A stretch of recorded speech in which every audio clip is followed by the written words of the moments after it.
Tapi kalau teman-teman menggunakan strategi swing dan pakai bantuan tools yang ada di komunitas kita, seharusnya itu nggak jadi masalah. Harusnya nggak jadi masalah.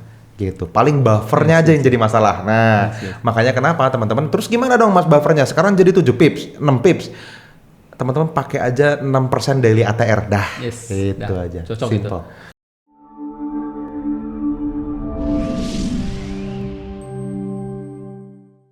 Jadi mau ATR-nya melebar, ATR-nya mengecil, buffernya mungkin akan selalu cukup. Mungkin itu agak kesulitan ya buat teman-teman yang tidak memiliki tools iZone, mungkin iZone Pro itu maksudnya. Kalau iZone Pro ada. Nah, ini dia bedanya. Mungkin di iZone Pro itu dia bisa langsung ngitungin daily ATR-nya berapa.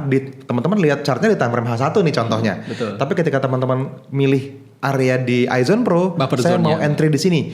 Buffer zone-nya akan dia langsung kita ubah hitung ya. dari daily berapa ATR, 6%-nya dihitungin sama dia berapa, langsung otomatis ditambahin jadi tambahan ruang gerak di dalam trading plan-nya. Teman-teman cuma tinggal mau pilih area yang ini, habis itu risk berapa, mau TP berapa, place, selesai. Nah, itu enaknya kalau misalnya pakai iZone Pro. Jadi lebih fleksibel ya. Ya, Fleksibel lebih simple banget, singkat banget waktunya. Kalau enggak ya teman-teman kayak tadi ya. Teman-teman perlu pindah ke time frame daily, lihat ATR-nya, pakai kalikator ya kan. Bagi dia, bukan bagi kator dia. Dikali bro, kan 6%. Oh iya ya. Oke, kalikator berarti kalikator. Bener ya. Jadi misalnya ATR-nya 100 pips gitu. Oh ya udah berarti 6%-nya adalah 6 pips. Maka buffernya 6 pips bukan 5. Iya. Gitu. Tapi kalau kayak XAUUSD 300 pips, tetap maka 6%, 6%. berarti berapa? 6 kali 3, 18 pips. 18 pips itu tambahan ruang gerak harga di XAU. Bayangin kalau harusnya 18, teman-teman pakai 5. Wih, jauh banget kan bedanya. Kecil banget itu jadinya, nggak kerasa di gold 5 pips itu. Makanya cep dia hilang. Ya kena SL kecilan. Jadi gitu teman-teman ya. Teman-teman bisa pakai 6% daily ATR atau menggunakan iZone Pro untuk memudahkan hidup. Oke. Gitu. Nah, ini mungkin Mas Fadi terakhir ya. Proyeksi pasar forex di tahun 2005 nih Mas Fadi. 2025 forex mau diapain? Gitu. Ya mungkin dilihat kalau misalnya tadi BTC ya, Bitcoin juga lagi melambung tinggi lagi gitu ya. Mungkin kan? Bitcoin akan meneruskan trennya teman-teman. Nah, kabar baiknya teman-teman di komunitas kita kan teman-teman punya yang disebut sebagai iTrend ya. Nah, ini kalau kita bawa ke time frame besar teman-teman akan bisa melihat di time frame daily atau bahkan di time frame weekly apakah trennya masih akan berlanjut. Yes. Nah, ini satu nih sehingga teman-teman bisa mungkin akan melihat beberapa pasangan mata uang di awal 2025 itu masih searah. Jangan dilawan trennya. Yes, betul. Gitu. Misalnya teman-teman lihat di time frame daily iTrend-nya misalnya uptrend, maka di time frame kecil kita yang kecil-kecil jangan dulu kita sell. Gitu. Di H1, di H4 jangan sell dulu nggak apa-apa. Lihat trennya dulu di daily. Jangan sampai kejadian kayak di SAUUSD tadi. Udah paling tinggi. Kayaknya nih udah tinggi banget nih gitu kan. Ternyata tinggi lagi kan. Dan kalau kita ngomongin tanggal, nah ini juga mungkin bisa jadi catatan buat teman-teman semua. Mudah-mudahan teman-teman tontonnya sebelum minggu kedua bulan Januari ya. Karena makanya teman-teman subscribe channelnya gitu ya. Tekan tombol loncengnya tuh di samping subscribe supaya dapat notif kalau kita upload video. Karena ini perlu teman-teman tahu secepatnya. Kita udah akhir tahun banget dan kita akan berhenti trading setelah Natal, teman-teman. Jadi mungkin ini sekarang kita record di tanggal 24 ya. 24. Jadi sekarang sampai beberapa hari ke depan sampai akhir tahun kita akan sangat mengurangi aktivitas. Semakin mendekati akhir tahun di tanggal 26, tanggal 27 itu kita udah mulai nggak entry. Betul. Kita udah mulai nggak transaksi Kalau lagi. saya sih di trading room ya sudah saya stop gitu ya. Udah di stop ya? Karena di besok kan udah 25 market udah pada libur semua. Nah ini dia. Kenapa kita perlu stop nih Mas Fadi? Iya kan? Kenapa kita perlu stop? Teman-teman kalau misalnya teman-teman mau entry, mau trading, ya siapa yang mau larang ya teman. Tapi lihat nanti ya spreadnya. Kenapa kita perlu stop trading di akhir dan awal tahun? Nah itu dia. Sebenarnya simpel sih teman-teman. Karena semua orang berhenti trading, itu aja alasannya. Tapi direct impactnya sama kita apa? Spreadnya lebar. Kan spread ini kan jarak bid sama as. Betul. Tergantung lagi rame atau enggak orang trading di pair itu kan gitu ya. Dan spreadnya lebar. Natal dan tahun baru harganya bergerak low banget. ATR-nya mungkin bisa jadi lebih mengecil tiba-tiba. berkurang jauh drastis, pasti terjadi itu selalu, dan volume transaksinya berkurang jauh juga, sehingga kalaupun kita buy untuk TP itu lebih lama. Untuk SL mungkin juga lebih lama. Lebih cepat mungkin. Ya. Karena kena spreadnya ya kan betul. SL bisa jadi lebih cepat karena spreadnya melebar, sedangkan spread ini kan faktor biaya ya dalam transaksi ya. Ketika teman-teman buy di sini, kita tuh dapat harga di sini gitu.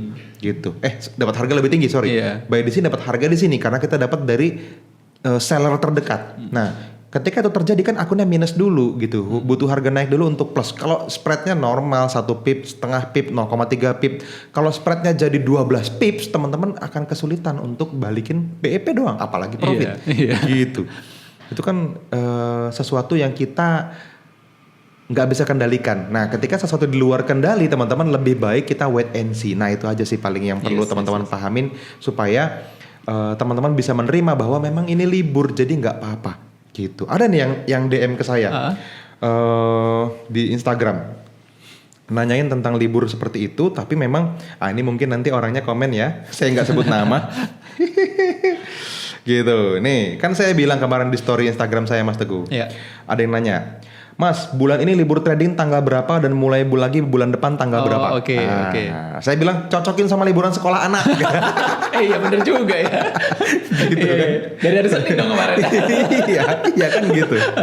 Jadi saya bilang gini, setelah 24 Desember off, hari ini nih teman-teman, 24 Desember ini udah lama storynya. Mulai lagi di minggu kedua Januari. Tanggal 6. Ya tanggal 6 lah ya, anak sekolah masuk. Makanya saya bilang cocokin liburan sekolah anak. Nah, story ini di reply gitu ya.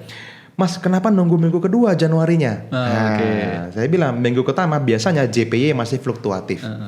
Nah, gimana dengan pair lain selain JPY, Mas? Penasaran dia. Iya. Bagus. Gitu. Saya bilang, ya selain itu sebenarnya masih oke sih, cuman cari aman aja. Nah, ini kan sebenarnya jawaban singkat gitu ya. Dia bilang, I see, oke Mas, di copy, aku follow coach aja gitu. Nah, sebenarnya jawaban lengkapnya ini tadi teman-teman ya. Karena kan kalau saya jelasin tentang spread, saya jelasin tentang volume, repot juga jadi DM-nya jadi edukasi, jadi kelas gitu kan. Udahlah cari aman aja intinya gitu kan.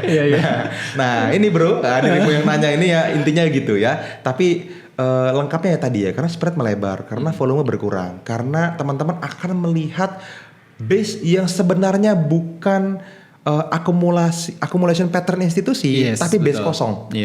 Gitu. Sehingga ya tembus aja base-nya. Gitu. Nah, ini akan menghindarkan teman-teman dari transaksi loss yang tidak perlu. Betul. Gitu. Jadi sebaiknya memang ya minggu kedua kita selalu begitu.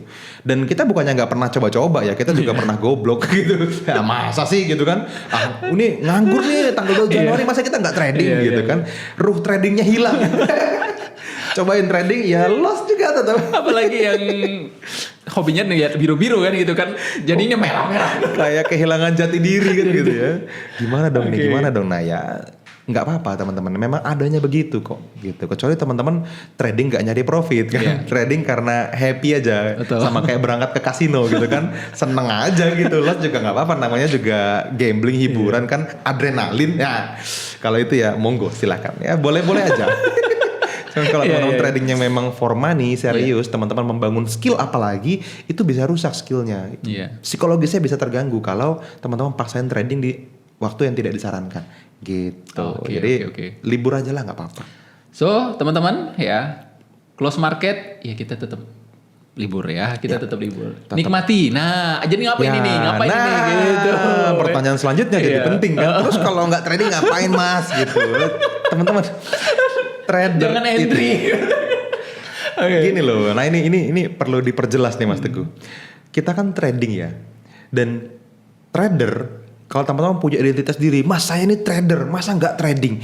Identitas diri sebagai trader itu bagus, tapi job desk trader itu bukan satu-satunya entry, enggak. Iya betul. Gitu.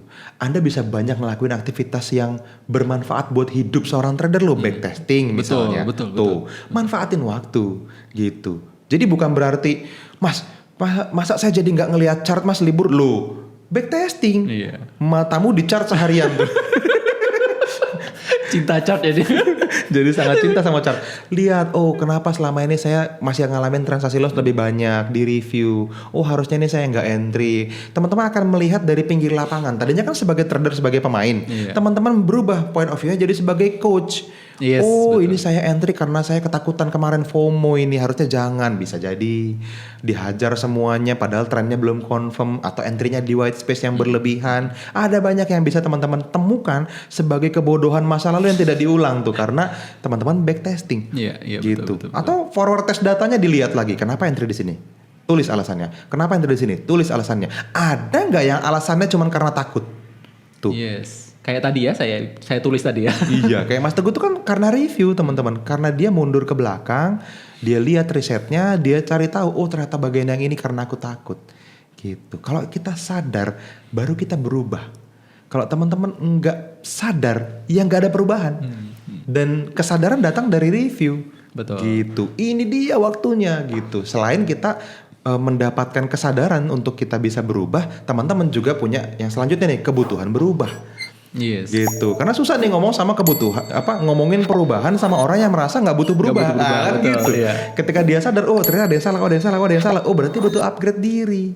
Baru teman-teman merapat ke komunitas ini, manfaatin maksimal apa yang kita punya di komunitas, dan ini waktu paling asik di akhir tahun untuk Yes, belajar. yes, Teman-teman bisa beli kelasnya, bisa ikutan workshopnya, bisa review video rekamannya gitu, bisa ngobrol sama konsultan edukasi tanpa terganggu sama trading plan yang lagi terpasang, tanpa terganggu sama running transaction yang Yes. lagi plotting gitu kan. Ini justru enak banget, kecepatan belajar yang tertinggi sepanjang tahun harusnya terjadi Harusnya di sekarang. sini ya benar. Gitu. Benar. Jadi ada banyak banget teman-teman ya. Teman-teman bisa beli iZone, terus teman-teman langsung pakai buat riset tuh. Wah dari ujung ke ujung teman-teman cobain semua. Seandainya saya pakai iZone ini setahun terakhir dengan ilmu yang ada di kepala saya, bukan kata Mas Teguh, kata Mas Fadli, saya profit apa enggak?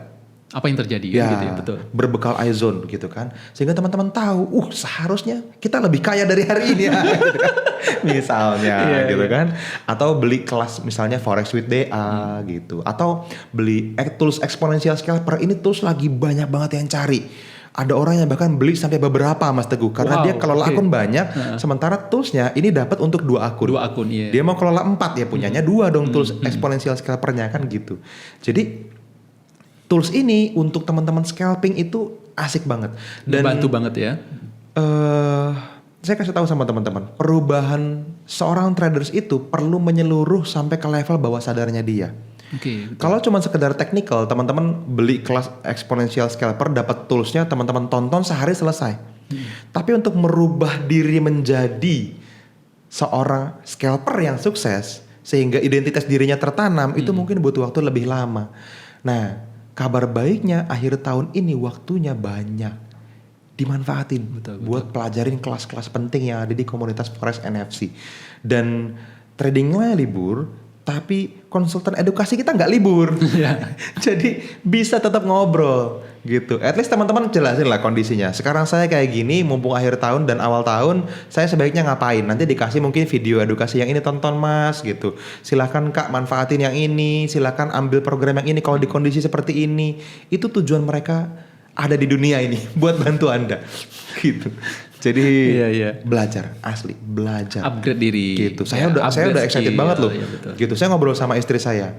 Kita nggak liburan ini. Saya bilang, iya kita punya jadwal libur. Trading room kosong. Saya bilang kan, ini untuk pertama kalinya saya punya waktu baca buku banyak. Saya bilang gitu. Ayo kamu mau liburan kemana? Aku mau baca buku pokoknya gitu. Iya, Jadi iya, iya. asik banget karena ketika baca buku kan enaknya pagi-pagi ya kan. Yes. Sedangkan pagi-pagi itu enaknya charting. Gimana dong?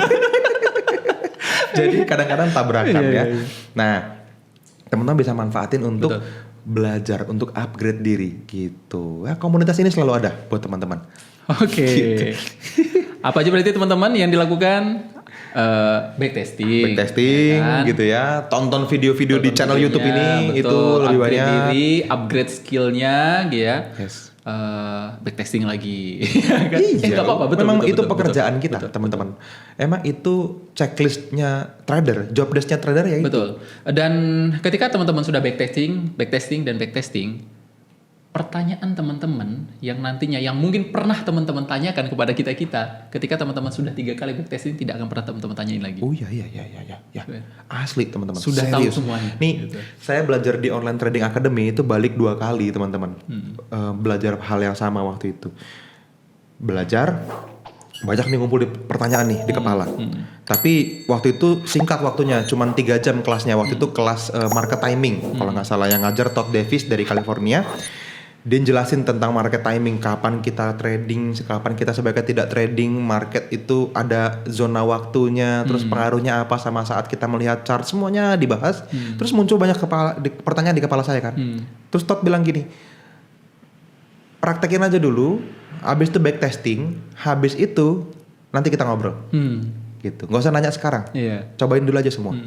Begitu pulang, beberapa minggu kemudian teman-teman, semua pertanyaan yang ada di kepala saya terjawab dengan sendirinya. Sudah ya? Oke. Gitu. Kan pertanyaan kita kan nggak jauh-jauh kan. Berapa win rate, berapa RR yang bagus, ngambil TP-nya sebaiknya 1, 2 atau 3 gitu kan. Terus ini seberapa meyakinkan transaksinya, strategi ini emang udah terbukti profit gitu. Ada yang nanya kan bahkan kan ada nggak MKL5-nya gitu kan. Semuanya akan terbukti pada waktunya. Dari ketika kita backtesting ternyata oh ini. Berapa loss beruntun terjawab gitu kan. Berapa SL beruntun, berapa TP beruntun. Dan begitu beberapa minggu kemudian saya datang lagi ke kelasnya, semua orang menanyakan pertanyaan yang dulu pengen saya tanyain tapi udah ada jawabannya. Di situ saya tahu lu cuman nggak backtest aja. Iya, dia tidak melakukannya kan gitu, betul. Gitu. Udah ada itu gitu, udah kejawab seharusnya gitu. Nah, hal-hal seperti ini teman-teman menghambat pertumbuhan teman-teman semua kalau teman-teman nggak lakuin. Cobain deh teman-teman riset sendiri dan cara risetnya harus benar ya. Makanya kenapa kita bahkan punya kelas backtesting loh teman-teman untuk membuat teman-teman memastikan cara risetnya itu benar. Nah, kalau cara risetnya udah benar teman-teman, saya bisa bilang mungkin nggak semua lah ya, 90% lebih pertanyaan di kepala Anda kejawab. Gitu. Yes, ya. Betul. Sip lah ya. Oke. Sip, itu aja teman-teman ya. Dan diisi waktu luangnya dengan upgrade skill. Itu aja mungkin Mas Fadi. Yes, itu aja teman-teman. Dan saran saya teman-teman, buat teman-teman yang masih pengen nanya, manfaatin konsultan edukasi yang ada di NFC teman-teman. Teman-teman bisa buka di kolom deskripsi, itu ada linknya kita taruh di sana di nfc.co.id/EC. Teman-teman klik link itu, teman-teman bisa WhatsApp ke siapapun yang ada di sini. Banyak tim kita dan teman-teman boleh pilih untuk bantu Anda berstrategi akhir tahun ini harus ngapain, awal tahun 2025 harus ngapain gitu. Nanti akan di custom strateginya sesuai dengan keadaan teman-teman semua, asal teman-teman ngechat mereka gitu ya. Oke, thank you so much Mas Teguh, kita diskusinya asik juga nih ya. Kita ngobrol lagi nanti di video-video berikutnya. Sampai ketemu lagi teman-teman, see you, dadah.